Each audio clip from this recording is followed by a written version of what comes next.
Buenas, ¿qué tal? ¿Cómo les va? ¿Cómo andan?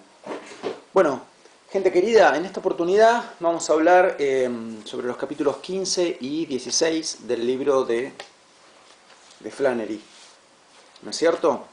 Bueno, bien, y al igual que pasó en otras tantas clases, vamos a tener que retomar algunas cosas ya vistas también, ¿no es cierto? Ok, esperen que acomodo un poquito la mesa. Ahí va, bien. Bueno, el capítulo 15 se titula La subida de las aguas, ¿no es cierto? El título hace referencia a un fenómeno del cual posiblemente ya hayan escuchado hablar por fuera de esta materia, ¿no? Que es el hecho de que el mar está subiendo de nivel, subiendo de nivel. Y como pueden imaginarse, la principal causa de esa subida de nivel es el derretimiento del hielo, ¿no? Hay otras causas también, vamos a hablar de ellas, pero una de las fundamentales es el derretimiento del hielo. Entonces, perdón, una aclaración antes de esto, antes que me olvide. En la clase anterior yo hablé sobre ese verano tan caluroso, dije, porque el último verano en Europa que fue tan caluroso, etcétera, etcétera, y en dos oportunidades creo, dije, el verano 2020. Claro, ¿no? Ahí me falló, me traicionó la mente, el cálculo. Porque claro, el último verano de allá para cuando grabé el video. Ahora ya está en el verano, ¿no? Yo estoy grabando este video en agosto. Eh, Ahora es verano allá, en Europa. Bueno, pero el verano al que yo me refería era el verano 2019, ¿no? Verano 2019. Verano 2019. Ahí está. Bueno, esta es la aclaración que quería hacer. Esas imágenes que se veían en los noticieros, de caños reventados y todo eso, a causa del calor, corresponden al verano 2019, o sea, un año atrás. Listo, cierro esta aclaración. Vuelvo. Entonces, decía, el capítulo 15 se enfoca a lo que es la subida del nivel del mar. Bueno, ok. Entonces, el autor no deja de recordarnos, como para darnos cuenta de la gravedad que tiene este tema, no solo desde el punto de vista natural, sino desde el punto de vista humano, que 2/3 de la humanidad viven en zona de costa. Entonces, sin ir más lejos, acá en Argentina tenemos una de las ciudades más grandes, que es Mar del Plata, sobre la costa del mar. Buenos Aires y conurbano, sobre la costa del río. Y un poquito más allá ya está el mar. Y si cruzamos el río de la Plata, tenemos Montevideo también, sobre la costa del río. Más para arriba, y ciudades tan importantes como Río de Janeiro también, y etcétera, etcétera, etcétera. Bueno, entonces, 2/3 de la humanidad viven viven muy cerca de la costa, lo cual nos incluye a nosotros, por ejemplo. Y hay lugares, por ejemplo, yo en la localidad donde vivo estoy más o menos a unos, creo que 40 metros sobre el nivel del mar, una cosa así, ¿no es cierto? Pero hay lugares donde la gente vive no solo cerca de la costa, sino a una altura mucho más baja, ¿no? Y hay países como Bangladesh, que están súper recontrapoblados, donde hay mucha gente que vive a menos de 1 metro sobre el nivel del mar. O sea que una mínima subida en el nivel del mar ya trae consecuencias catastróficas. Entonces, vamos a tratar de poner esto bien en dimensión. Para repasar un poquito también lo que es los periodos, épocas, etcétera, que estuvimos viendo, ustedes recordarán que hablamos de que hablamos de que el tiempo del planeta Tierra se divide en eras, periodos y épocas, y que la época actual es el Holoceno. Y mencionamos también que hay todo un debate en cuanto a si ya el Holoceno se terminó y habría que hablar de Antropoceno, en fin, hablamos de todo eso, ¿no? Pero haciendo un lado ese debate, básicamente vivimos en el Holoceno. ¿Cuándo empieza el Holoceno? Cuando se termina la última glaciación. Gracias a que se termine esa última glaciación, gracias a que el planeta se entibió, ¿no? Pudo prosperar la civilización. Si no, todavía estaríamos en cuevas, tratando de simplemente sobrevivir como nuestros ancestros. Bueno, eso pasó. Entonces, cuando terminó la última glaciación, cuando terminó la última era de hielo, porque el planeta Tierra tuvo más de una era de hielo, la última terminó hace unos 12.000, 13.000 años por ahí. Cuando terminó esa última era de hielo, empezó la época actual. el Holoceno. Ok. Cuando todavía el planeta estaba en esa era de hielo, había, por ejemplo, en América del Norte, extensiones gigantescas de hielo, ¿no? No era lo que es ahora. No solo en América del Norte, en otros lugares también, obviamente. Pero ¿a qué quiero llegar con esto? A que, para que se den una idea de cuánto hielo había, ¿no? Al entibiarse el planeta, o sea, en el pasaje del Pleistoceno al Holoceno, cuando se produjo ese entibiamiento del planeta y se derritió todo ese hielo, no todo el hielo del planeta, ¿sí? Más vale que no, pero sí una buena parte del hielo del planeta, el nivel del mar subió como unos 100 metros aproximadamente. Entonces, hasta hace 12.000, 13.000 años, que no es mucho, o sea, de hecho, desde el punto de vista de la historia del planeta Tierra, es poquísimo, el mar estaba 100 metros más abajo. Imagínense cómo sería el mapa del Río de la Plata, cómo sería el paisaje en Mar del Plata, también si el mar estuviera 100 metros más abajo, ¿no? No hablo de que el mar está 100 metros más corrido con respecto a la orilla como está ahora, sino que el agua empieza recién cuando bajaste 100 metros más que el nivel en el que está ahora. O sea que tenés que bajar y bajar y bajar y bajar, mucho, ¿no? Entonces esto para que dimensionemos realmente cuánta agua puede estar contenida en ese hielo. En el caso de la última era de hielo, había suficiente agua, ¿no?, en todos esos enormes bloques de hielo para generar la crecida del agua que se generó. Una crecida de aproximadamente 100 metros. Bueno, sigue habiendo hielo en el planeta, lo bueno sería que no se derritiera, porque si se derrite ese hielo en el planeta, si se derritieran las reservas que todavía quedan de hielo en el planeta, ya vamos a decir cuáles son, pero digamos, si uno suma todas las reservas de hielo, glaciares, etcétera, ¿no?, casquetes, etcétera, etcétera, si uno suma todas las reservas de hielo que sigue habiendo en el planeta, reservas de hielo que ya sabemos que se están derritiendo a causa del calentamiento global, repito, si uno sumara todo el hielo de esas reservas, hay suficiente hielo para que el mar suba 67 metros más. Entonces yo ahora estaría nadando si se derritiera ese hielo, cosa que está dentro de lo que puede pasar. Esperemos que no pase. Hay cosas que se pueden hacer para evitar ese tipo de paisajes catastróficos, pero ahora ustedes también, digamos, porque ustedes también viven en el conurbano. Entonces, todo lo que es conurbano estaría absolutamente cubierto de agua, ¿sí? Y yo ahora, repito, estarían nadando y dando esta clase en una balsa. Entonces, jamás hay que subestimar la enorme cantidad de agua que está contenida en ese hielo, ¿no es cierto? Bueno, contenida en el hielo. El hielo ya es agua, o sea que no contiene agua, va. La enorme cantidad de agua congelada que hay, vamos a ponerlo así, ¿no es cierto? Bien. Bueno, ok. ¿Cuáles son las principales reservas de hielo? Esto de reservas de hielo lo digo de una manera así como casera, no es un término técnico, reservas de hielo.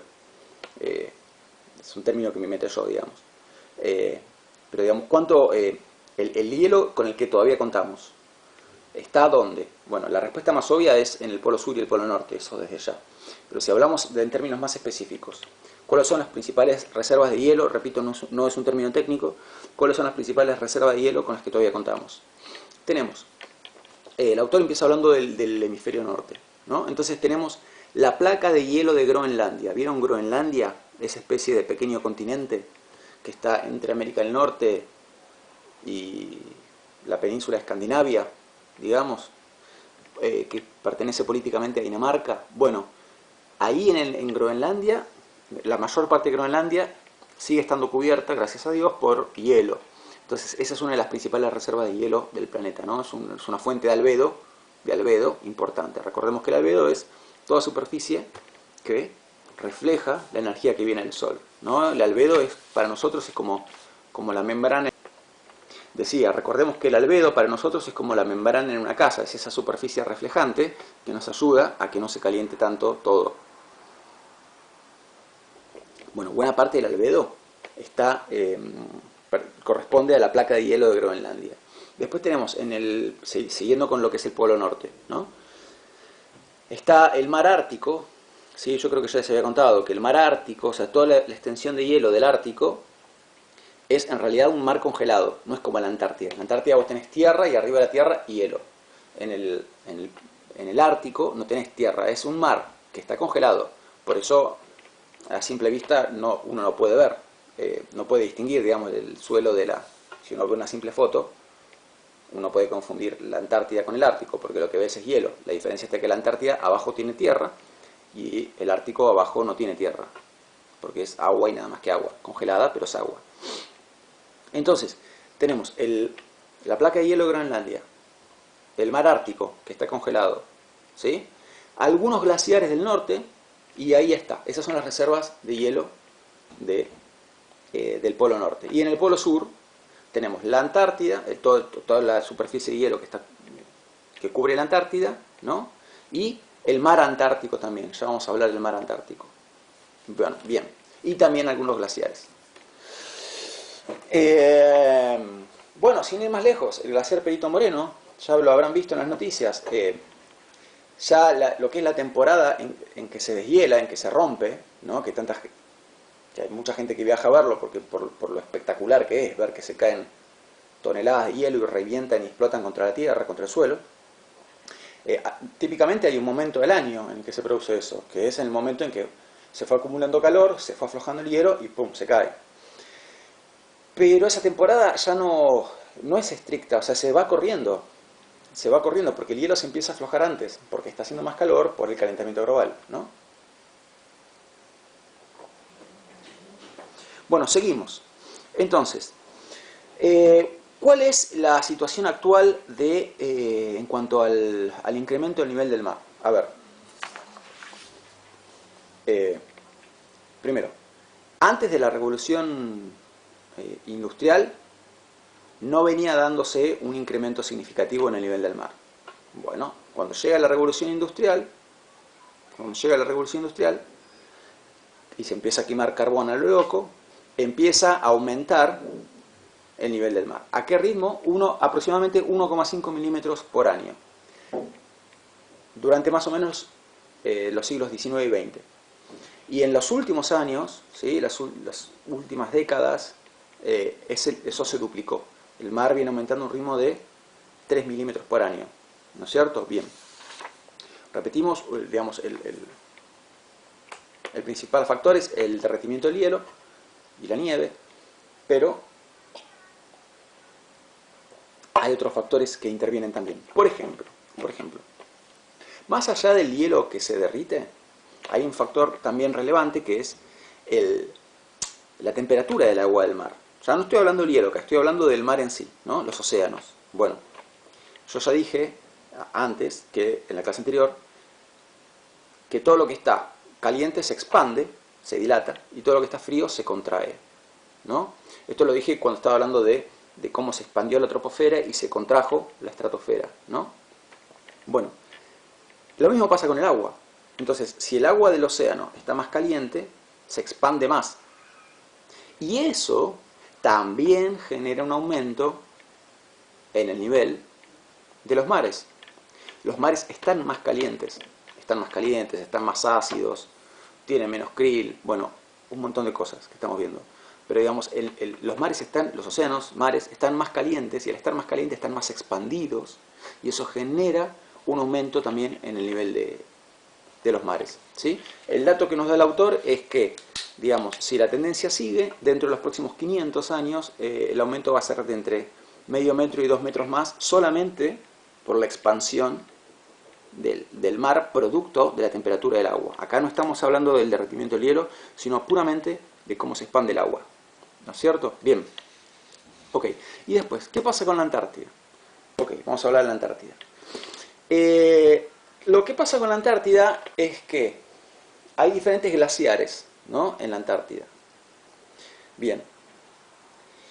Digo, aparte de cosas obvias que ya no necesito aclararlas, que es que el hielo de la Antártida también se está derritiendo. ¿No es cierto? Bien. Pero aparte de todo eso, lo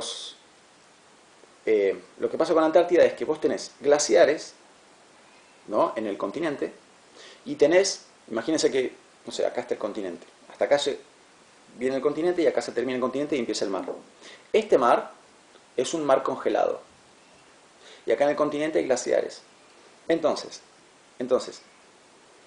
a medida que los glaciares van bajando, hay algo que los frena.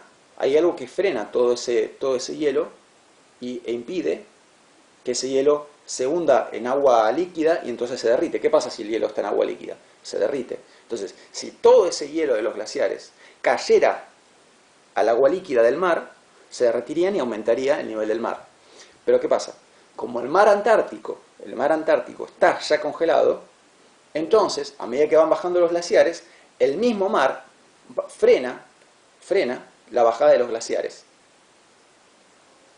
Hasta ahí todo bien. ¿Sí? ¿Por qué? Porque cuando el glaciar baja se encuentra con un enorme bloque de hielo y ya está, se frena la bajada. Repito, hasta ahí todo bien. Pero, ¿cuándo salen mal las cosas? Cuando el mar, como ya lo sabemos, viene aumentando de temperatura. Entonces, esa agua congelada del mar, tradicionalmente siempre estuvo agarrada del fondo del mar. Hielo agarrado del fondo del mar. Ese hielo se está soltando del fondo del mar. Y al soltarse del fondo del mar, se afloja, queda más a la deriva y cuando baja el glaciar, ya no hay algo que lo frene. Entonces, si baja el glaciar y el glaciar no se encuentra con un mar congelado para frenarlo, sino que se encuentra con agua líquida, entonces el glaciar se hunde en el agua líquida y aumenta el nivel de los mares. ¿No es cierto? Esto es lo importante que tenemos que tener en cuenta con respecto a la Antártida. ¿No es cierto? Digamos, la cantidad el nivel en que podría subir el agua del mar si todo este hielo de los glaciares, finalmente, de los glaciares antárticos, se derritiera, sería entre 6 y 7 metros, nos comenta el autor. ¿Sí? Digo, como datos, el hielo de los glaciares de la Antártida tiene el potencial de subir el nivel del mar entre 6 y 7 metros. El hielo de la placa de Groenlandia, por ejemplo, tiene el potencial de subir el nivel del mar 7 metros. 7 metros. Bueno, esto como datos. ¿Sí? ¿Está bien?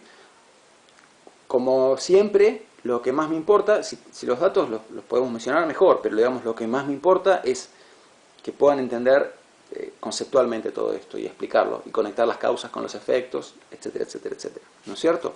Bien. Ok. Bueno, y ya estamos por cerrar lo que es el capítulo 15. Un último comentario con respecto al mar Ártico, que está congelado. Un último comentario antes de pasar al capítulo 16. Un último comentario con respecto al mar Ártico. Si se derrite el mar Ártico, volvamos al Polo Norte. ¿Sí? Volvamos al Polo Norte. Yo les decía que en el Polo Norte no hay continente, ¿no? Sino que cuando uno mira, de hecho lo ven en un planiferio. El planiferio, sí, en un planiferio lo pueden ver. El mar Ártico no tiene tierra abajo, es un mar congelado. ¿Qué pasa si ese mar congelado se derrite? ¿Aumenta el nivel del mar? Bueno, ese mar congelado no aumentaría el nivel del mar en el caso de derretirse. ¿Por qué? Porque no está sobre tierra, ¿no? Entonces pasa lo mismo que con un cubito en un vaso de agua. El cubito, una vez que tiro el cubito, el agua llega a determinado nivel, ¿no? Bien. Después de derretirse el cubito, ¿aumenta el nivel del agua? No.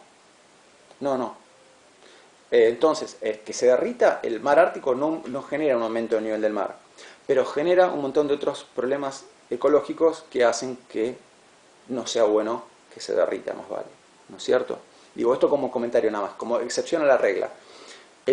Porque venimos hablando de cómo el derretimiento de hielo produce aumento del nivel del mar. La única excepción a todo esto que estoy diciendo es el hielo que ya está en el agua, ¿no? Que es el caso del mar Ártico, ¿no? Bien. Bueno,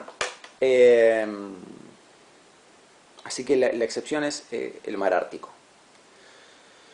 Bueno, vamos a hablar del capítulo 16. El capítulo 16, ¿sí?, es acerca de cómo la informática es usada para predecir los cambios climáticos. Entonces, el capítulo 16 se llama Simulaciones del Mundo. ¿Por qué?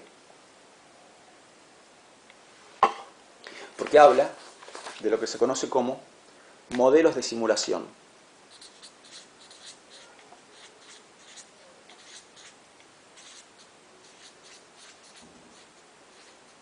Bueno, uy, justo la N, me quedé sin lugar para la N. Bueno, modelos de simulación. Bien, pero antes de que hablar sobre modelos de simulación en particular, vamos a hablar sobre modelos. ¿Qué es un modelo en informática? ¿Sí? Me interesa, primero tenemos que entender qué es un modelo. Así que vamos a hablar de modelos. Bien. Modelo en informática no es lo mismo que en física, no es lo mismo que en matemática, no es lo mismo que en lógica. La palabra modelos tiene nombres diferentes según el ámbito, según la ciencia de la que estemos hablando. Más vale que estos diferentes significados de la palabra modelo están emparentados entre sí, pero bueno, en este caso particularmente quiero que entendamos que es un modelo en informática. Si uno tuviera que definirlo conceptualmente, es súper corto definir. Un modelo es un algoritmo, ¿no?, que emula el comportamiento de un aspecto de la realidad. Ya está. Divina esa definición. Bueno, ahora el tema es que se entienda, obviamente, ¿no? A ver. Por ejemplo. Para que se entienda lo que estoy diciendo, ¿saben a qué voy a remitirme? A los videojuegos. ¿Sí? Porque en los videojuegos se usan modelos.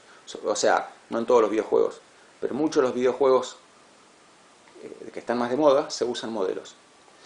¿Por qué? Por ejemplo, imaginen que yo suelto este fibrón, ¿no? Bien. Decía, imaginen que suelto este fibrón. Bien. Obviamente cayó. ¿Rebotó? No, no rebotó. ¿Qué otras cosas vimos? Que al caer se rodó hasta la parte izquierda y quedó medio inestable, y ahora acabo de rodar de vuelta, no sé si habrá salido una filmación, pero quedó como medio inestable y terminó definiéndose el rodó así, quedó medio así inestable y después hizo plum y se volcó para el otro lado y ahí quedó y no se movió más. Bien, entonces, ¿por qué el fibrón hizo eso? Porque hay leyes de la física que determinaron que el fibrón cayera de esa manera, rodara de esa manera, bastante para la izquierda, después quedó inestable y después rodó un poquito para la derecha y ahí se detuvo. Hay leyes de la física que determinaron eso. Empezando por la ley de gravedad, que determinó que al soltarlo yo, cayera, ¿no? Bien. Y después la ley de inercia, supongo yo, cosas así que no puedo explicar bien porque no soy físico, así que se imaginan que estaría tocando de oído si siguiera hablando del tema. Pero a lo que voy con esto es a lo siguiente. Cuando uno juega un videojuego, como puede ser por ejemplo estos juegos de disparos, ¿no?, que se llaman first person shooters, bueno, o no siquiera con un juego de deportes también puede pasar. Por ejemplo, si yo juego a un... Ahí está. A ver, los que juegan juego de fútbol, ¿no es cierto? Cuando pica la pelota en la cancha de fútbol, dentro del videojuego, ¿qué vemos? Que cuando pica la pelota rebota 50 metros para arriba, 80 metros para arriba, no. La pelota cuando pica en el juego, rebota de la manera en que rebotaría en la realidad, o de una manera muy muy parecida a como rebotaría en la realidad. Justamente la gente que diseña estos videojuegos trata de que el comportamiento de la pelota en la cancha de fútbol sea lo más realista posible, porque a nadie le gustaría un juego de fútbol donde la pelota rebotara 80 metros para arriba, ¿no? Y pica, y en el siguiente rebote rebota 70, y en el siguiente 60, y en el siguiente 50. Esa manera de que pique la pelota no es realista, no se corresponde con la realidad, y ese no sería un buen juego de fútbol. Bueno, entonces, ¿qué diseñan los programadores? Un modelo de cómo va a picar la pelota de fútbol. ¿Para qué? Para que la pelota de fútbol en el videojuego pique, rebote, etcétera, de la manera más parecida posible a como lo hacen en la realidad. Bueno, entonces, ¿qué necesitan los programadores para eso? Necesitan saber variables. Bueno, una variable es la fuerza G. Eso ya lo sabemos. ¿Cuál es la fuerza G del planeta Tierra? Es una de las variables que necesitamos para saber cómo pica una pelota. ¿Qué más? ¿Qué necesitamos saber? Bueno, por ejemplo, el tamaño de la pelota. Por ejemplo, la presión de la pelota. ¿Cuánta presión tiene dentro de la pelota? Determina cuánto pica. Una pelota desinflada pica mucho menos que una pelota bien inflada. ¿No es cierto? Entonces, todas estas son variables. Vos cambiás uno de estos datos y cambia la manera en que pica la pelota. El suelo, ¿sí? En los juegos habrán visto que si vos... yo no juego de fútbol, pero seguramente es así. Si están jugando un partido en el videojuego y en el partido hay una tormenta o hay lluvia, se supone que a medida que se van se va embarrando el piso, la pelota va a picar cada vez menos. Bueno, ¿por qué? O sea, ¿estaría bien hecho el juego si estando embarrado el piso, la pelota pica como si estuviera seco el piso? No. Bueno, entonces, ¿qué hay que hacer para que eso salga bien? Para que salga lo más realistamente posible. Hay que hacer un buen modelo. Entonces, los modelos son softwares, ¿no?, que lo que buscan es imitar un aspecto de la realidad. ¿Cuál es el aspecto de la realidad que estamos queriendo imitar acá? El rebote de una pelota. Si ustedes juegan un juego de tiros, ¿cuál es el aspecto de la realidad que está queriendo imitar el software? Usan otros modelos para eso, no usan el modelo que usan para la pelota de fútbol, pero usan otros modelos. Entonces, si vos jugás un juego de los que son de disparos y pega un disparo en un ropero, por ejemplo, ¿no? Bien, ¿sería realista que si con un fusil de asalto, qué sé yo, con un recontrafusil, le pegás un tiro a esto, lo único que se le haga sea un agujero así y nada más, sin rajadura, sin nada, un agujerito así? No, no sería realista. Así eran los juegos de tiro de cuando yo tenía 15 años, ¿sí? Bueno, no había modelos para los videojuegos. Hoy en día sí. Entonces, hoy en día, ¿no?, la computadora hace todos los cálculos de cómo se produciría, qué tipo de agujero haría en el ropero, para dónde saldrían volando las maderitas, etcétera, etcétera, etcétera. Entonces, hace ese cálculo de manera realista.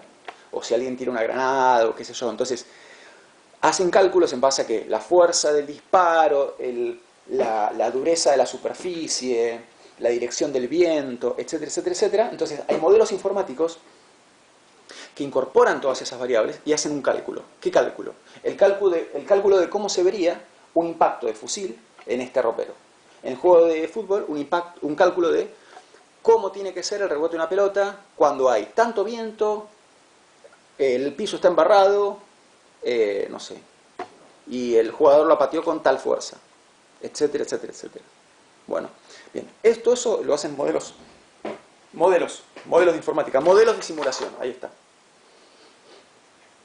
Esos son modelos de simulación. Bien. No hay, o sea, en informática, sí, no, en realidad no lo tendría que haber separado, porque en informática modelos de simulación y modelos es como que vienen a ser lo mismo. En informática vienen a ser lo mismo. Sí. Perdón, yo lo separé, pero me di cuenta de que en informática viene a ser lo mismo. Ahora, en otros contextos no. Bien, o sea que todo lo que dije cuenta para modelos de simulación. Bueno, gente, entonces, ¿por qué explico todo esto? Porque los científicos usan modelos para predecir lo que va a pasar con el clima en el planeta Tierra, ¿no? Entonces, si queremos saber, por ejemplo, ¿qué pasaría si, por ejemplo, no sé, si no volaran más aviones a partir de mañana? ¿Cómo estaría la atmósfera? ¿Cómo estaría la atmósfera en el año 2024 si a partir de el 11 de agosto de 2020 dejan de volar aviones? Bueno, ¿qué hay que hacer ahí? Hay que hacer cálculos, pero para hacer esos cálculos necesitamos saber variables. ¿Qué variables? Bueno, la composición de la atmósfera en el 11 de agosto de 2020, no sé, los ciclos de Milankovitch, de los que hablé. Hay que ver otras variables, como por ejemplo, qué otras fuentes hay de emisiones de dióxido de carbono, las centrales de carbón, cuánto dióxido de carbono emiten. Bueno, entonces hay que sumar todas esas variables, y cuando ya contamos con todas las variables, todas, se puede hacer el cálculo. ¿Quién hace ese cálculo? El modelo. Pero acá no está calculando el pique de una pelota, ni está calculando el impacto de un fusil en un ropero. El modelo está calculando cómo va a estar la atmósfera, ¿no? Para el año 2024, si a partir de mañana es 11 de agosto de 2020, si a partir de mañana dejan de volar aviones en el planeta Tierra. ¿No es cierto? Bien. Entonces hace el cálculo, ¿no es cierto? Yo sé que esta clase la van a ver más adelante que agosto. Me estoy adelantando, lo estoy grabando un poquito adelantado. Bueno, entonces son súper importantes los modelos en ecología. Recontra súper importantes. Porque, por ejemplo, para tomar una decisión que va a costar determinado dinero, o para fundamentar la importancia de, supónganse, supónganse que, no sé, el Ministerio de Energía en Argentina planifica para la próxima década hacer tantas centrales de carbón, o otra central nuclear más, y 4 centrales eólicas y 2 solares. Entonces, ¿qué nos gustaría? A mí, por ejemplo, que se financie más la energía de origen solar y de origen eólico que otra fuente de energía. Bueno, ¿qué hay que hacer? Hay que fundamentar eso. Entonces los modelos permiten fundamentar eso. Con los modelos se generan proyecciones de qué va a pasar. Al modelo uno le ingresa las variables y el modelo hace el cálculo. Más vale que primero hay que desarrollar el modelo lo hacen programadores, ¿no? Programadores en conjunto con científicos, porque el programador sabe hacer un programa y el científico es el que conoce las leyes de la física y de la química, etc. Entonces los modelos se hacen en combinación, ¿no? Es un trabajo en equipo entre programadores y científicos. Una vez que el modelo está hecho, se le ingresan las variables y el modelo hace el cálculo. Y te muestra un mapa de... Un mapa no, en este caso no es un mapa, te va a mostrar, qué sé yo, cuál va a ser cuáles van a ser las emisiones de dióxido de carbono de Argentina de acá a 10 años, si en vez de hacer centrales tantas a carbón, tantas, etcétera, etcétera, se hacen solamente solares y eólicas. Entonces con el modelo decía, mostramos cuál va a ser ese resultado, demostramos que el resultado es un resultado bueno, deseable. Entonces damos como una, no sé si la prueba, porque no estamos probando tampoco nada. Un modelo no prueba nada porque está prediciendo el futuro, y el futuro no sabemos cómo va a ser hasta que llegue. Pero el modelo, si es bueno, va a predecir el futuro de una manera muy precisa, muy acertada. Bien. ¿Qué pasa cuando un modelo falla en una predicción? Cuando un modelo falla en una predicción, fundamentalmente las causas son una de dos, o las dos. A ver si se puede imaginar cuál puede ser. ¿Por qué puede fallar un modelo?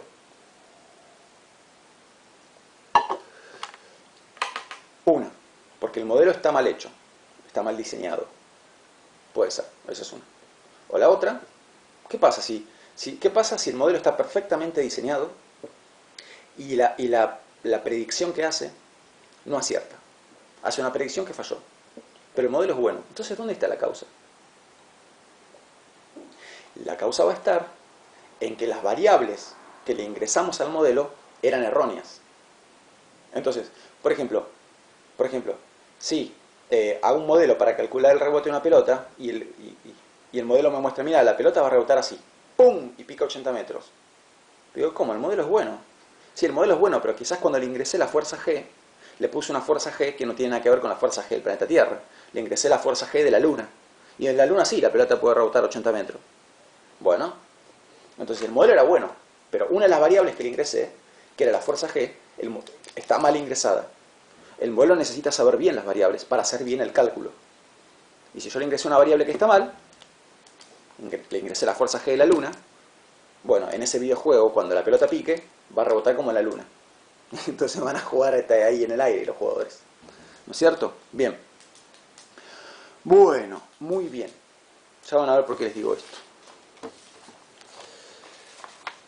Bueno, ahora les digo por qué les digo esto. A ver, vamos a hablar de los aerosoles. Ya ahora conecto todo, ténganme un poquito de paciencia, ¿sí? Vamos a hablar de qué son los aerosoles.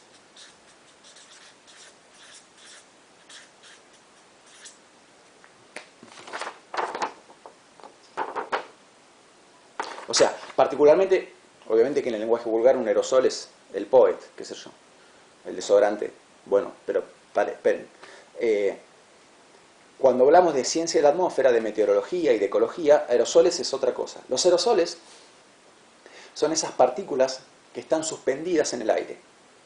No son gases, ¿no es cierto? No son gases, sino que son partículas que están suspendidas en el aire. Y que en algún momento, o sea, que cumplen un ciclo ahí en el aire y se van degradando. Y cuando se degradan, bajan. ¿No es cierto? Entonces digo, el nitrógeno no es un aerosol, porque es un gas. Y cuando digo no es un aerosol, ¿a qué me refiero? No es una partícula que está flotando en el aire. El nitrógeno es parte del aire. Entonces, cuando hablamos de aerosoles, no hablamos de eso. Hablamos de partículas que están flotando en el aire No duran para siempre, se van degradando, pero mientras están en el aire son problemáticas. ¿No es cierto? Entonces entre el 25 y el 50% de esas partículas que están en la atmósfera son de origen humano. Son de origen humano. Ok. ¿Y cuál es el origen de esas partículas? En mayor medida, el origen de esas partículas es, una vez más, la quema de carbón. La quema de carbón. ¿Por qué? ¿Por qué? Porque el carbón, dentro de las muchas propiedades que tiene la propiedad de que el carbón es como que chupa todo como una esponja. El carbón que se usa en las centrales eléctricas, ¿qué pasa? Ese carbón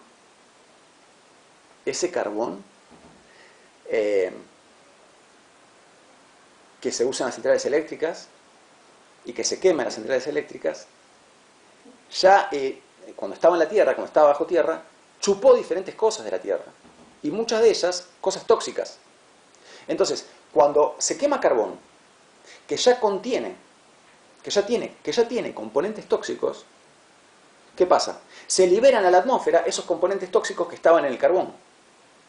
Además de dióxido de carbono, que ya lo venimos recontraviendo esto, pero además de eso se liberan cosas tóxicas que el carbón había chupado cuando estaba en el suelo.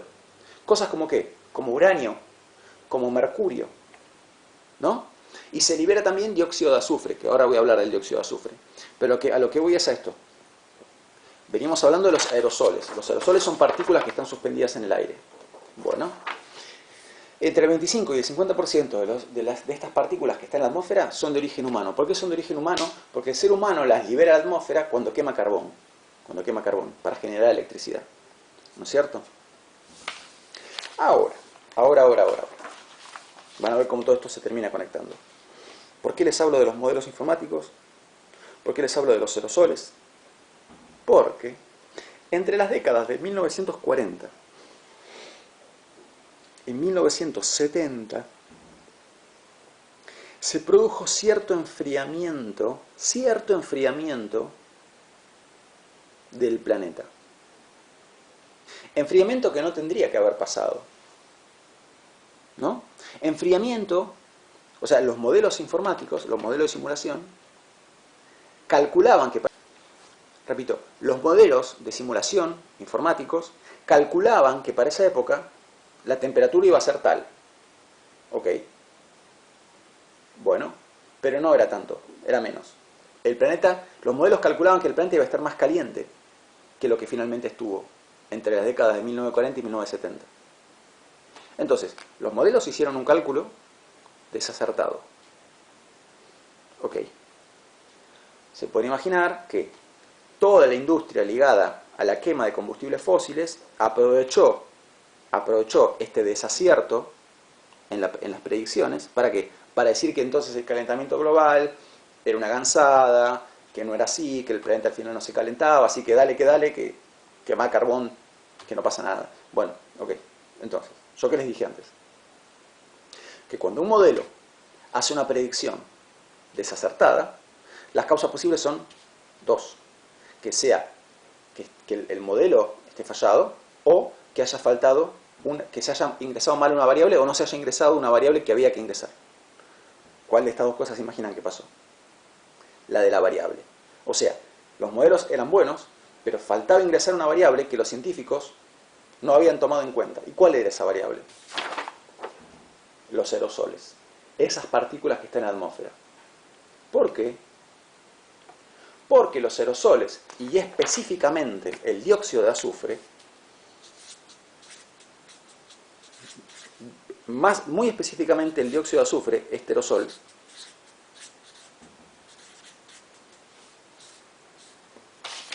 ¿sí? Este aerosol es liberado a la atmósfera cuando se quema carbón de baja calidad. Entonces, los aerosoles en general y el dióxido de azufre en particular, ¿qué generan? Generan lo que se llama oscurecimiento global. No, lo noto acá.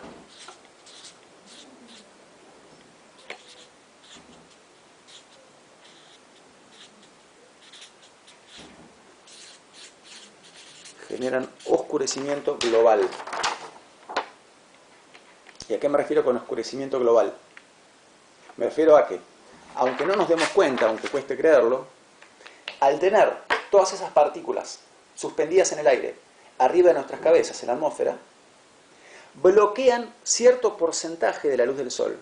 O sea, dicho al revés, si esas partículas no estuvieran ahí, el Sol pegaría más, nos llegaría más luz del Sol.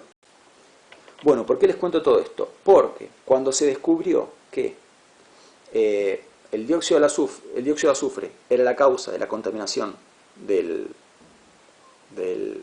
agua, de la tierra, del aire, cuando se descubrió que causaba todas estas muertes, se estableció como obligatorio que las centrales eléctricas que quemaban carbón tuvieran instaladas depuradoras de dióxido de azufre, para no emitir dióxido de azufre a la atmósfera. Instalaron las depuradoras. ¿Y qué pasó con instalar las depuradoras? En poco tiempo aumentó la temperatura del planeta. Entonces eso mostró que, ¿por qué fallaban las predicciones de los modelos? Fallaban porque no habían tomado en cuenta el efecto que produce el dióxido de azufre. ¿Qué efecto produce?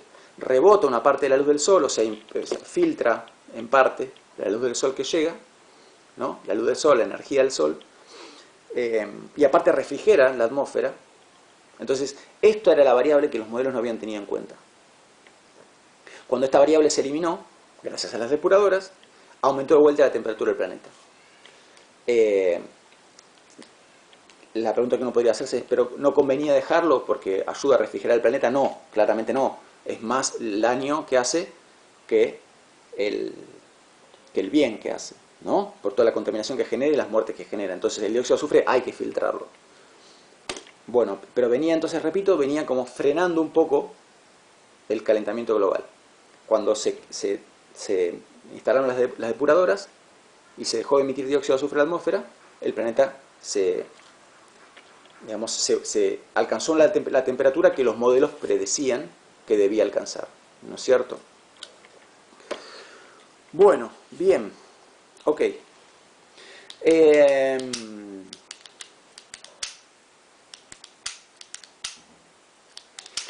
Después, para cerrar la clase, aparte de que los aerosoles y el dióxido, los aerosoles en general y el dióxido de azufre en particular producen oscurecimiento global, hay otra cosa que produce oscurecimiento global. ¿Cuál es la otra cosa que produce oscurecimiento global? Bueno, quizás se me van a sorprender con lo que les diga. No hace falta que lo anote. ¿Vieron que cuando vuela un avión por el aire, a veces, no, cuando vuela un avión no, a veces cuando vuelan los aviones, generan esas estelas blancas? Decía, ¿vieron que cuando a veces los aviones generan esas estelas? Bueno, esas estelas que se convierten como en nubes, ¿no? Porque habrán visto que se van expandiendo, a medida que pasa el tiempo se van expandiendo, el avión lo deja así todo recta la estela, y después la estela se va ensanchando así, y genera como una especie de nube. Bueno, esas estelas también bloquean una parte de la energía que viene del Sol, ¿no es cierto? Bueno, nadie sabía como cuánta energía, digamos, nadie se imaginaba como cuánta energía del Sol bloqueaban hasta que fue el atentado de las Torres Gemelas del 11 de septiembre del año 2001. ¿Por qué? Porque ¿qué pasó ahí? Pasó algo que nadie se esperaba que pasara.